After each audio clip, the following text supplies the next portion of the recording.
Assalamualaikum warahmatullahi wabarakatuh. Perkenalkan nama saya Sofia Rehana dengan NIM G002321 dari kelompok SGDA 7 dari FKUNS 2023. Pada kesempatan kali ini saya akan menjelaskan mengenai sistem pembuluh darah arteri, lalu sistem pembuluh darah vena, dan sistem neuron. Langsung saja saya akan menjelaskan mengenai arteri sistem overview terlebih dahulu. Mekanismenya itu bergerak menjauhi jantung atau membawa aliran darah dari jantung ke seluruh tubuh. Darah yang dibawa oleh pembuluh darah arteri sendiri itu kaya akan oksigen, kecuali pada bagian tertentu seperti arteri truncus pulmonaris dan arteri umbilicalis. Lalu untuk bagian-bagiannya sendiri ada arteri besar atau aorta, arteri sedang, dan arteri kecil. Lalu untuk bagian yang ini namanya, yang paling besar adalah aorta ascendens. Lalu bagian yang lurus ini adalah arcus aorta, dan bagian yang bercabang sampai ke bawah ini bernama descendens aorta. Pada aorta ascendens itu akan muncul dua percabangan arteri kecil ke destra dan sinistra, atau ke bagian kanan dan bagian kiri. Lalu untuk arcus aorta sendiri itu akan muncul 3 percabangan. Yang pertama itu ada brachiocephalic trunk yang di bagian sini, panah bagian sini. Lalu ada left common carotid yang bagian ini di arah kursor, dan ada juga left subclavian. Lalu pada bagian brachiocephalic trunk ini dapat dibagi menjadi 2 percabangan. Ada right subclavian atau arteria subclavia dextra, dan ada right common carotid atau arteri carotid communis dextra. Lalu keduanya akan membentuk percabangan lagi. Untuk arteri subclavian dextra itu akan memvaskularisasi bagian ekstremitas atas. Lalu untuk right common carotid atau arteri carotis communis dextra itu akan tercabang lagi menjadi 2 bagian, yaitu ada arteri carotis interna dan arteri carotis eksterna, yang kemudian akan memvaskularisasi bagian wajah dan leher. Lalu untuk arteri carotis interna itu akan memvaskularisasi ke arah otak. Untuk arteri carotis interna dan eksterna itu akan memvaskularasi bagian wajah dan leher. Lalu untuk arteri carotis communis sinistra akan bercabang menjadi arteri carotis interna dan eksterna. Lalu selanjutnya ada left common carotid atau arteri carotis communis sinistra yang akan bercabang menjadi arteri carotis interna dan eksterna. Lalu arteri carotis eksterna ini akan memvaskularisasi bagian wajah dan leher. Sedangkan arteri carotis interna itu akan memvaskularisasi ke arah otak. Dan lalu untuk selanjutnya ada arteri left subclavian atau arteri subclavia sinistra yang akan memvaskularasi bagian ekstremitas atas bagian sinistra.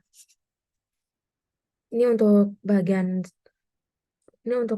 penyusun dari arch of aorta, dan ini adalah visualisasi langsung dari sistem peredaran darah arteri itu sendiri.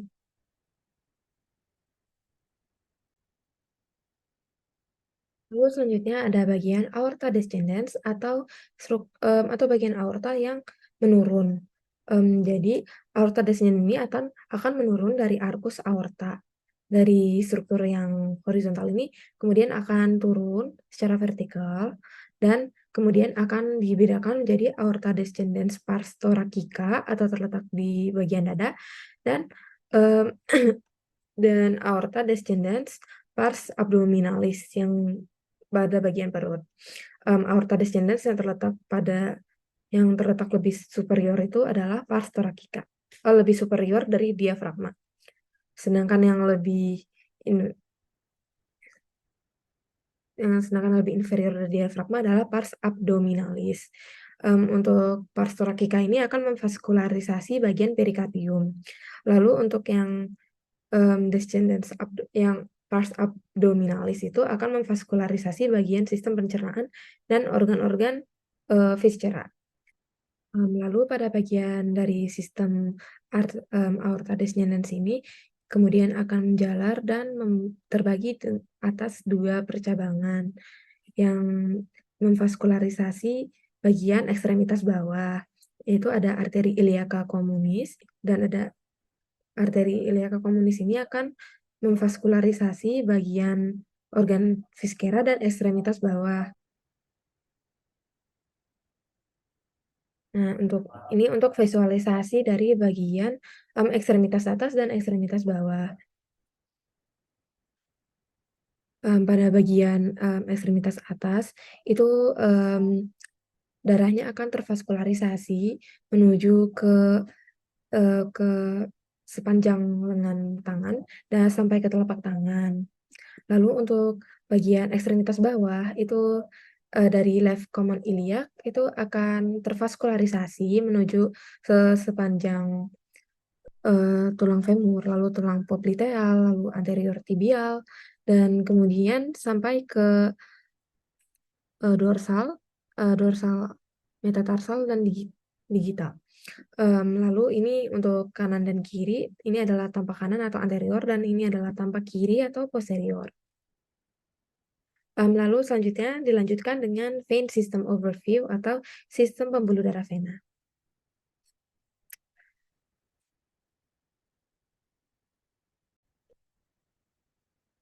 Untuk mekanisme kerja dari vena sendiri memiliki acuan yang berkebalikan dari sistem pembuluh darah arteri. Pembuluh darah arteri yang membawa aliran darah dari jantung ke seluruh tubuh, berlaku sebaliknya untuk sistem pembuluh darah vena. Untuk sistem pembuluh darah vena sendiri itu membawa aliran darah dari seluruh tubuh ke jantung, yang berarti vena ini kaya akan karbon dioksida, kecuali untuk beberapa vena tertentu, yaitu vena pulmonalis. Karena sistem kerja vena yang membawa darah dari seluruh tubuh ke jantung, vena itu pada akhirnya akan bermuara ke atrium kanan, kecuali vena pulmonalis. Vena yang bermuara langsung ke atrium kanan itu ada vena cava superior, lalu ada vena cava inferior, dan ada juga sinus coronarius, lalu juga ada vena cardiaca minima. Lalu ada vena cava superior itu vena cava superior sendiri itu merupakan penggabungan dua vena besar, yaitu dua vena branchiocefalica dan juga vena azygos. Vena brachiocephalica itu sendiri bermuara dari vena-vena besar yang berakhir untuk mendrainase daerah seperti skeleton trunci, kepala, otak, dan ekstremitas atas yang terlihat pada gambar ini. Pada bagian ekstremitas atas itu adalah bagian yang didrainase oleh vena brachiocephalica.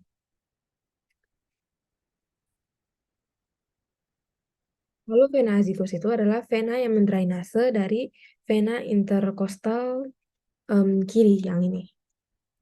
Vena azygos ini menyilang ke kanan, yang kemudian membentuk dua percabangan yang disebut vena hemiazygos aksesoria dan juga vena hemiazygos. Lalu kita lanjut ke vena cava inferior. Vena cava inferior ini akan mendrainase darah dari bagian organ, visceria, dan ekstremitas inferior. Nah, berikut adalah muara-muara dari vena ke organ-organ sistem pencernaan dan juga ekstremitas bawah.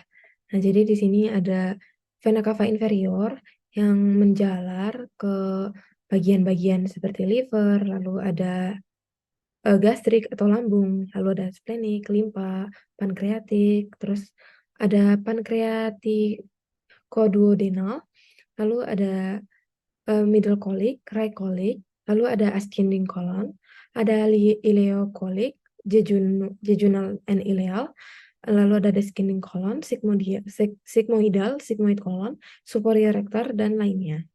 Ini ada keterangannya untuk yang indikator berwarna hijau itu berarti mendrainase ke arah mesentrik superior, vena mesentrik superior.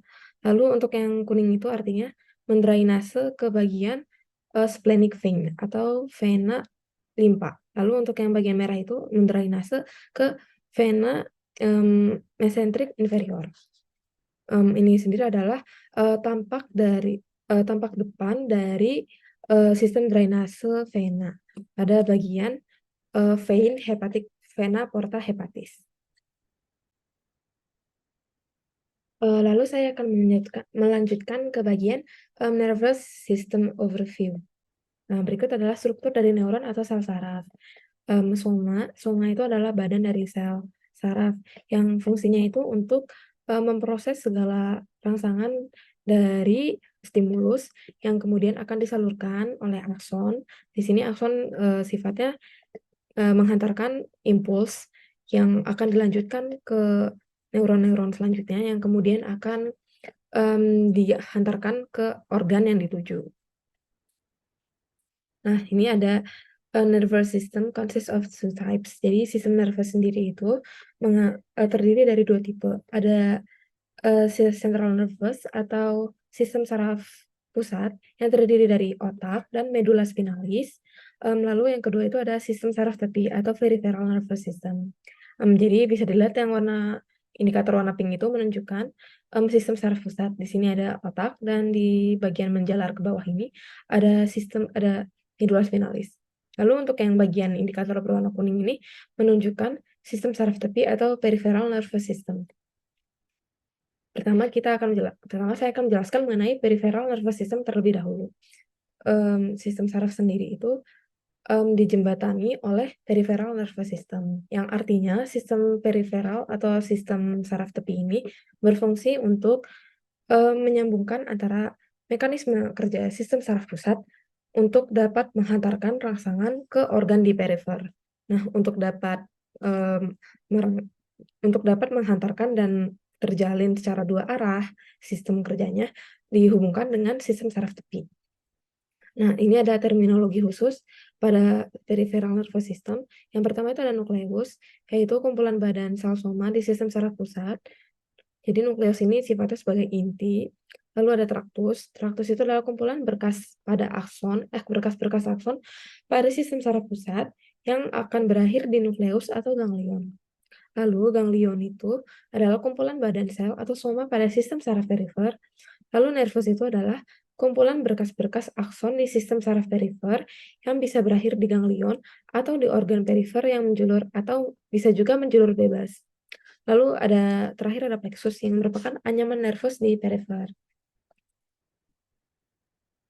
Jadi peripheral nervous system itu adalah sistem yang sangat kompleks yang dapat terbagi menjadi mekanisme kerjanya itu terbagi menjadi eferen atau motorik dan aferen atau sensorik. Nih, ada sensorik dan motorik.